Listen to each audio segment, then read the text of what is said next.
TV HBR, o canal mais habilidoso do Brasil.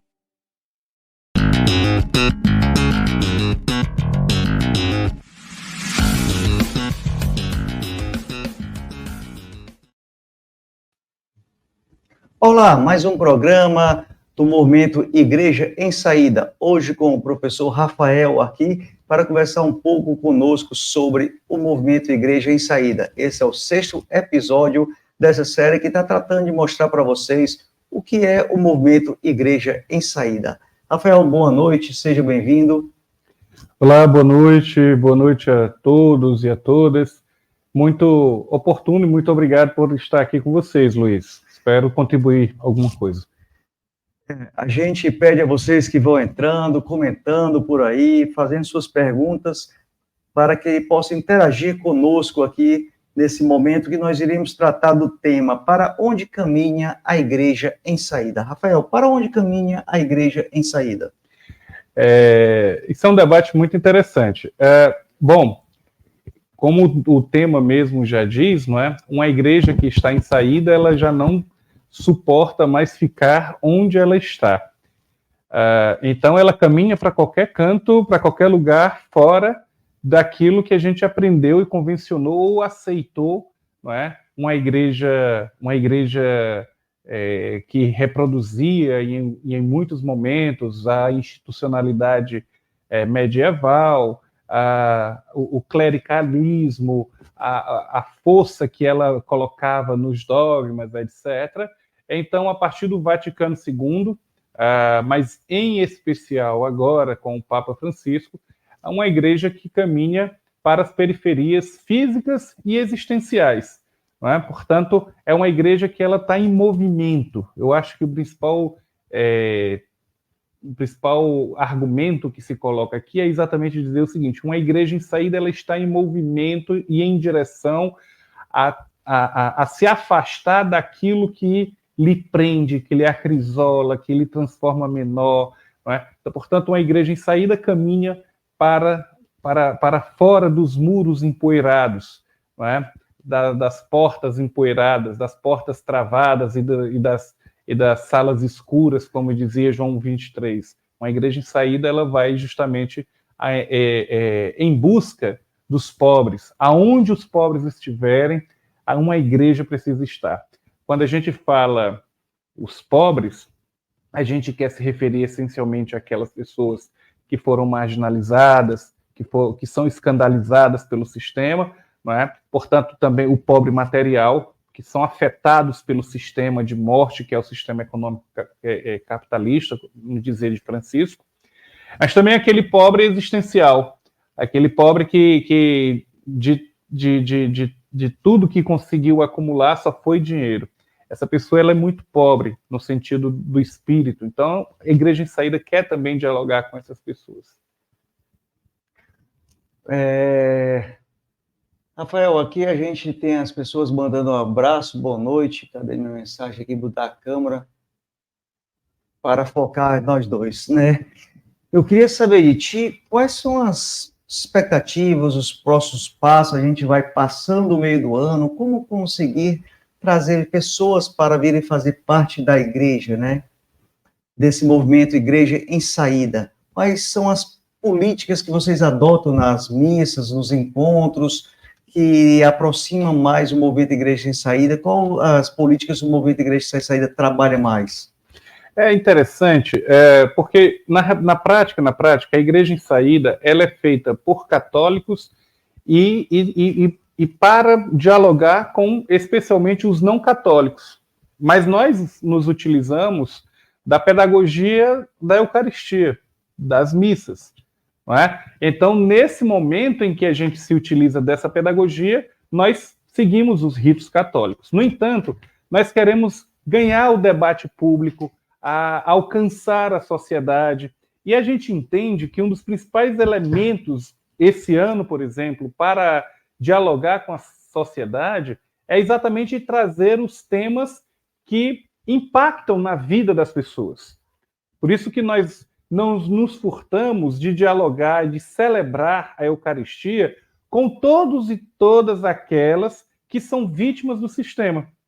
Por isso que nós caminhamos junto com as comunidades indígenas. A Igreja em Saída celebrou a participação, né, junto com os índios, junto com os quilombolas, junto com os mártires, junto com a comunidade LGBTQI a mais, não é? Todas essas pessoas excluídas, elas encontram, do sistema ou da sociedade em geral, elas encontram um espaço dentro das celebrações que nós realizamos sempre aos terceiros domingos numa praça aberta, pública, sem muros, sem grades, onde qualquer um pode chegar e qualquer um pode, dali, fazer a sua espiritualidade. Mas não é só espiritualidade, não é só olhar para o céu, é também olhar para o pão. Não é? Como diz o Pai Nosso, não é? A expressão do Pai Nosso é muito bonita por isso, é muito pedagógica. Pai Nosso, a gente olha para o céu. Né? O pão nosso, ou seja, a gente olha para a vida concreta. É mais ou menos isso que a gente quer experimentar. É por isso que a gente discute os problemas da cidade, todos os problemas que afligem a cidade, que a política, como dizia Dom Aloysio Loscheider, com um P maiúsculo, tem responsabilidade para se inserir. Então, quando a gente faz a nossa celebração para discutir a cidade, a gente está discutindo a cidade e o saneamento básico. E aí a gente discute quem precisa de saneamento básico. A nossa liturgia, mesmo respeitando os ritos religiosos, ela é toda voltada para a reflexão daquele tema social, em que as pessoas possam se perceber politicamente e fazer daquele gesto não só um olhar para o céu, mas um olhar para a vida concreta, onde as pessoas e onde a vida acontece. Então, a Igreja em Saída trabalha esse momento espiritual, né? Por isso que é importante a gente entrar na fila da comunhão, mas a gente também trabalha esse lado material. A gente olha para o lado da fila e pergunta quem é que está entrando na comunhão com a gente. Essa é a nossa pedagogia. Não é? A pedagogia que a gente chama propriamente da reflexão crítica, da percepção da sociedade, da participação social, da organização popular, ou seja, o cristão como um ser político. Esse talvez seja um fundamento importante na nossa catequese. Não é possível você pensar no cristianismo, né, se não for pensar politicamente sobre isso. A gente não consegue desassociar fé e política. Né? Para a gente, as duas coisas caminham juntas. Agora, nós precisamos ter responsabilidade sobre essa junção. Nós não podemos tomar essa junção de fé e política e servir a um determinado movimento político de cor partidária, etc. Não. O nosso partido é a causa dos pobres. A gente está conversando com o Rafael, né, que é professor e membro da Comissão de Direitos Humanos da UFC, sobre o tema hoje, para onde caminha a Igreja em Saída, que é um movimento a qual a gente tem conversado já, essa é a sexta live, né, o sexto episódio. Pergunto a vocês como é que vocês estão nos escutando, se o som está bom, se as imagens. Ajude o canal, né, a crescer em divulgação e a melhoramentos, né? Qualquer coisa, faz um pix, está aqui em cima, também ajuda muito. Eu queria conversar com o Rafael, não sei de você, eu sou muito ateu, digamos assim, apesar de ser crismado, batizado, mas eu abro espaço para escutar tanto os católicos como os evangélicos, como já tivemos também aqui o movimento dos evangélicos, agora me está faltando o nome, né? Com a senhora e com a menina que esteve aqui e o esposo dela. Algumas pessoas, né, já que esse programa também foi divulgado em outros Facebooks, disseram que essa página não era para estar divulgando religião. Eu disse para ela, mas a religião é política que ajuda os índios, eu acho que era uma página até indígena, né? Ajuda a levar a palavra de uma forma de que os índios, os quilombolas, os pescadores, toda a comunidade possa se unir e lutar pelos seus direitos, né? Como você é dos direitos humanos, como é que você poderia conversar com essas pessoas que não gostam de religião, mas que a gente precisa se unir pela igreja, pela esquerda, para ser um movimento de saída para conseguir os direitos humanos? Eu diria e digo sempre, quando eu tenho oportunidade, de dizer para essas pessoas que religião e política são duas faces de um mesmo processo, de uma mesma moeda, coisas que caminham muito próximas. Quando a gente consegue separar essas duas coisas, significa que a gente transforma um ser religioso em um ser apolítico, fora da política. Então fica bonitinho dizer, eu não discuto política. Nem futebol, nem religião. Futebol, nem religião. Porque quando eu faço isso, eu não entro dentro da possibilidade de uma mudança radical. Significa muito dizer, dentro de uma sociedade secular como a nossa, em que a ciência tem um poder muito grande. Eu estou dentro da academia, posso dizer isso com muita facilidade. Nós que estamos dentro da academia, nós temos uma voz muito intensa lá para mobilizar a sociedade, enquanto que a religião é como se ficasse no campo do irracional.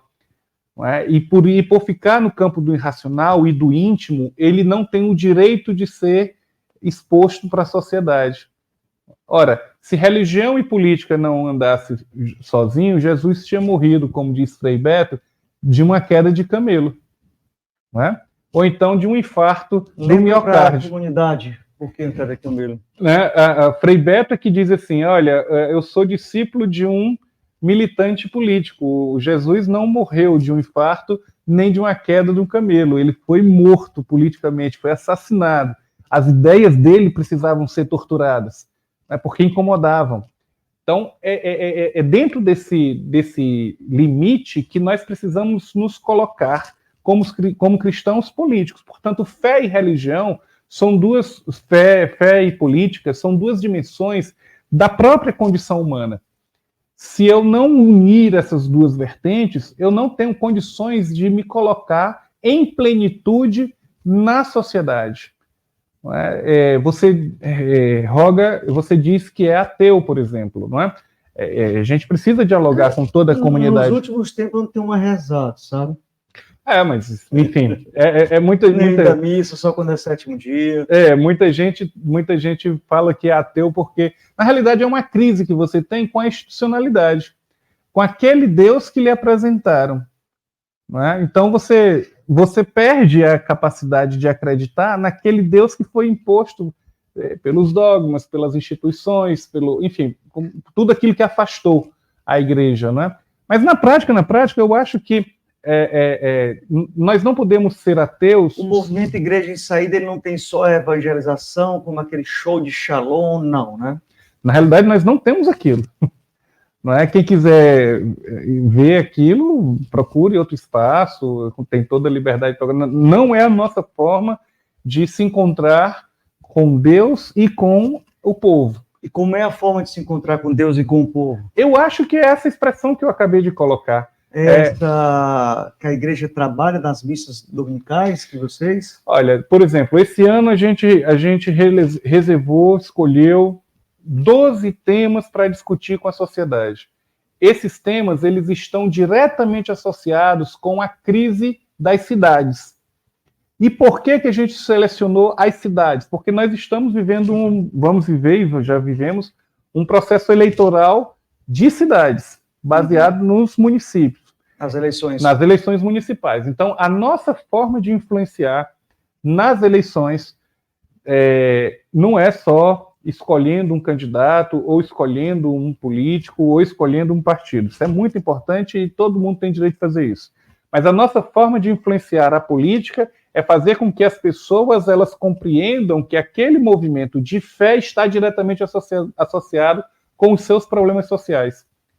Então, como é que elas se reúnem a partir de uma ideia, de uma noção de fé e organizam-se em torno de um problema social? Eu acho, e para isso se organizam para lutar, para isso se organizam para resolver aquele problema, para isso se organizam para cobrar, para resolver, para criar conflitos políticos no sentido de debates institucionais, não é?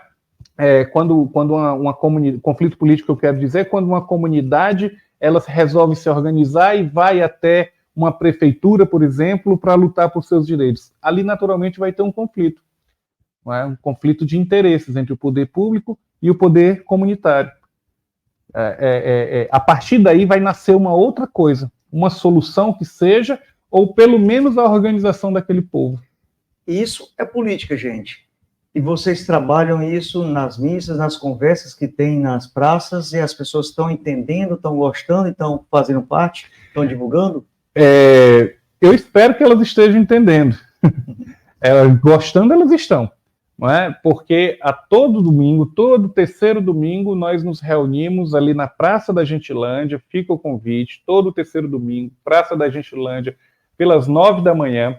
Aqui no Benfica, aqui no Fortaleza, Benfica. Ceará. Exatamente. Para quem está em Fortaleza, é fácil localizar. Quem não está em Fortaleza e quer acompanhar as missas, é só acompanhar no Instagram do @Igreja em Saída.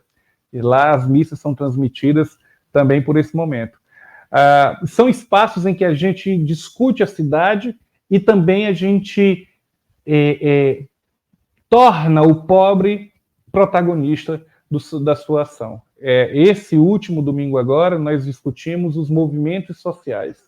E, junto com os movimentos sociais, vieram todas as suas representações, que trouxeram as suas angústias, mas também que levaram daqui muitas esperanças. Ou seja, é um espaço onde as pessoas se encontram, não é? E conseguem, a partir de uma liturgia bonita, e é muito importante que a gente, assim, nós não temos vergonha, nós não temos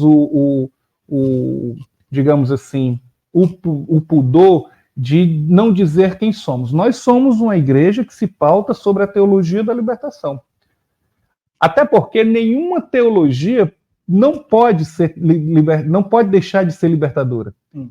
Todo tipo de teologia ela precisa ser libertadora. Né? É claro que com isso a gente está dizendo que nós derivamos ali de uma tradição... A religião não é o ópio do povo? Pode ser, não é? Claro que pode ser o ópio do povo. Se esta religião foi exatamente direcionada para os interesses de poder. Aí ela acrisola, ela prende.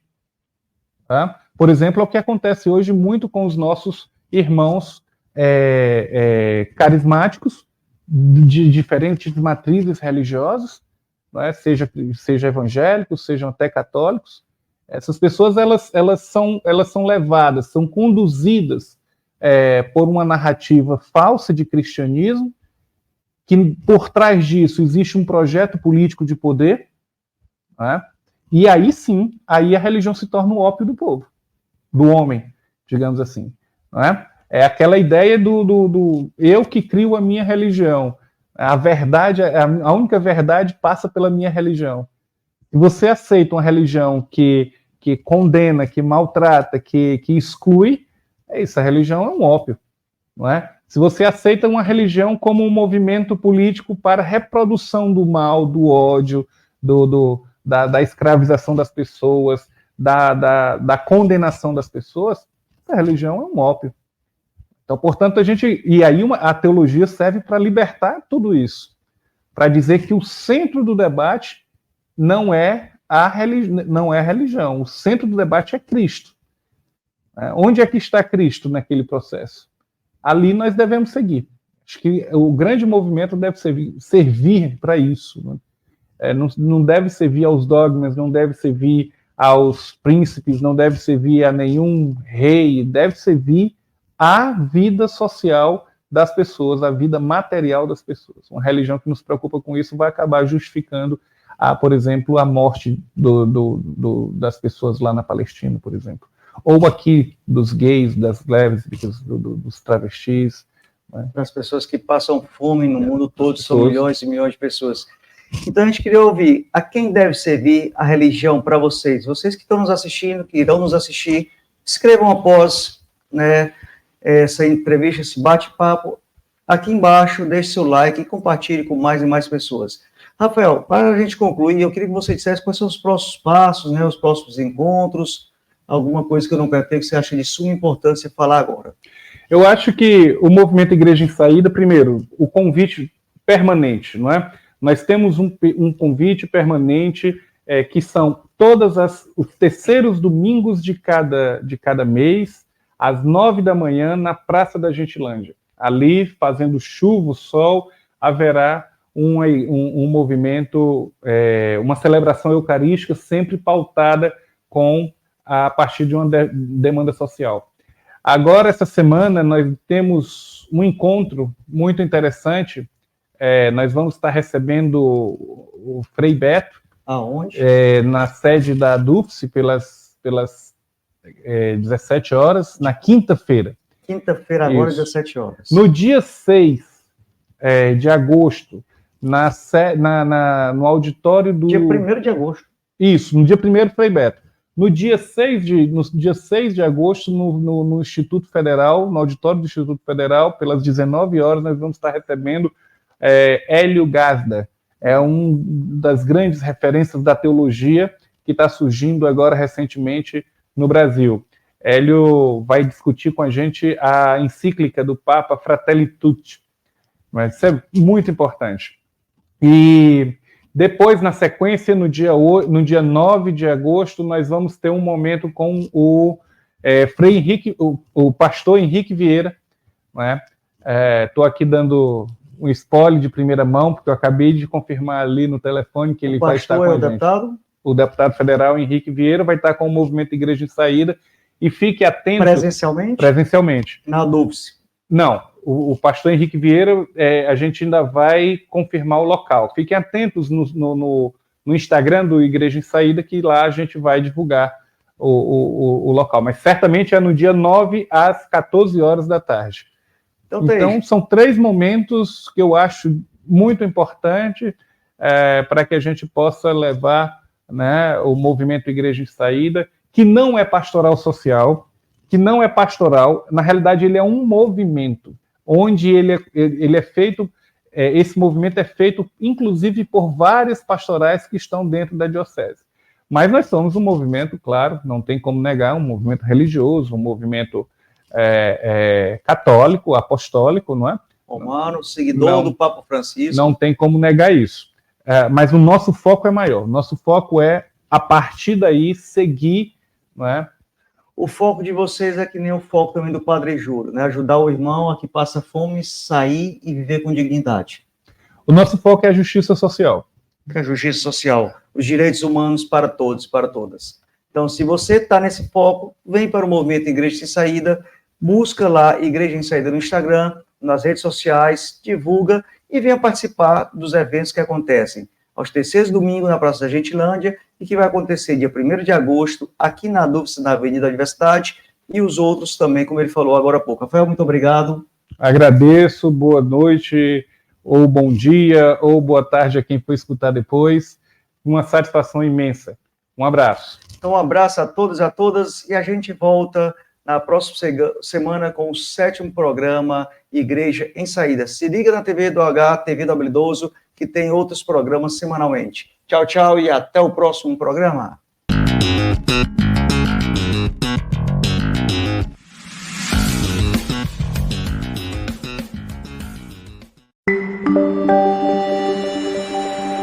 TV HBR, o canal